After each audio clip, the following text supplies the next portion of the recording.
Think about watching a game while staying on the sidelines while everyone else is making moves and scoring. You're just there, doing nothing. That's exactly what you become when you let life pass by without getting involved. Every day you choose to sit back. You're not in control. You're just watching opportunities disappear. Being a bystander isn't a harmless act. It's a choice that costs you more than you realize. Instead of taking charge, you let fear or laziness decide for you. And as a result, you end up with nothing but a list of missed shots and wasted days. No one remembers the person who never tried. They only remember those who stepped into the arena. If you keep sitting out, you're choosing a future where you're invisible, lost in the background, with no stories to tell and no pride in your heart.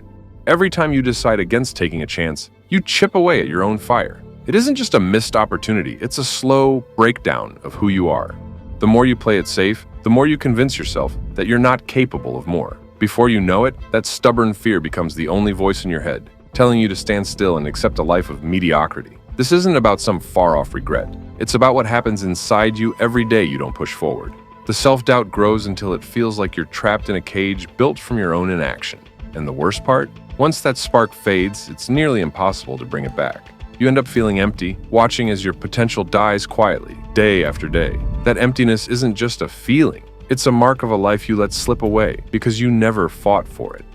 You have two choices: fight for your future or let it disappear. Every excuse you make, every moment you delay is a step toward a future where you don't matter.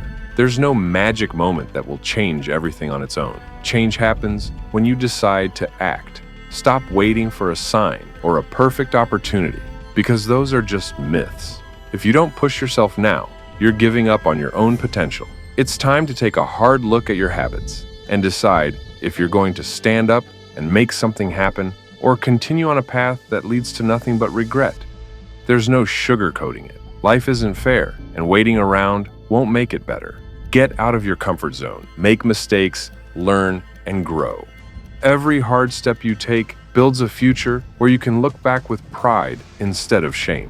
The clock is ticking, and if you don't fight for what you want, you'll fade away into obscurity. The choice is brutally simple: act now or live with the pain of what you never did. So, what's the reason we choose a life full of regrets? There are three main reasons why we do such a stupid choice. Imagine you want to try something new, like starting a new business, starting a new hobby, learning a new skill. In this situation, what we should normally do is giving our best and make our ideas reality. Unfortunately, what we actually do is to start worrying about what people will say if we fail. We start fear that if we don't succeed right away, others will judge us harshly. Because of that fear, many of us give up too quickly. We might try something new for just a month or two, see that it's not perfect, and then quit, forgetting that great things like building a successful business or mastering a skill take time and effort. It's as if we're scared to show our true potential because we worry that one mistake will make us look bad in everyone's eyes.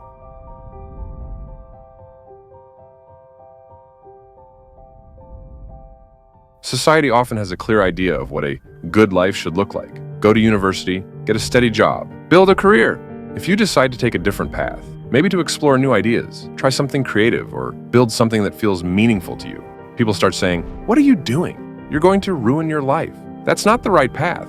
It feels like you're being told that your dreams aren't valid, which can stop you from taking risks or trying something new that might truly make you happy.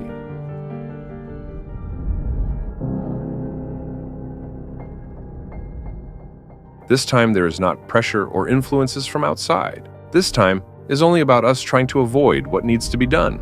Think about having to study for an exam or work on a big project. But instead of facing the challenge, many of us find ourselves cleaning the house, going grocery shopping, or doing other small tasks. These little tasks feel easier and give us a sense of control, but they are really just ways to avoid the pressure of doing something that matters. It's like putting off studying by saying, "I'll do it later," while spending all that time on things that don't really move us forward. So what's the solution? How can we overcome this obstacle? There are actually only two things you have to do. First, and the most important, is that you should stop giving a about what others think. Because one of the biggest killers of dreams isn't failure. It's listening to people who don't understand your vision.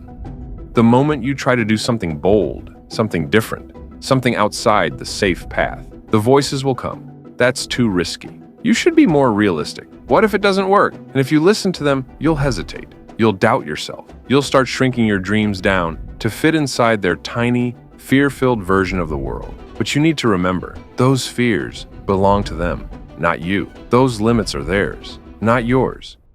Most people live small because they let fear control them. They never take the leap. They convince themselves it's better to stay safe. And when they see you about to do something bold, something they never had the courage to do, it makes them uncomfortable. Because if you prove that it's possible, they have to face the truth that they could have done it too. But that's not your problem. Your only job is to live your life, not theirs. So the next time someone tries to box you in with their doubts and fears, ask yourself, do I want their life or do I want my own? The people who tell you not to take the risk, they're not the ones who will live with your regret. They won't be the ones trapped in a life they hate because they were too afraid to take a chance. The people who tell you to be realistic, they're just trying to justify why they never tried. If you spend your life trying to meet other people's expectations, you'll wake up one day realizing you built a life for them, not for yourself. And by then, it will be too late. So stop waiting for approval. Stop looking for permission. If you feel called to do something, go after it with everything you have. Because the only way to truly live is to trust yourself more than you trust their doubts.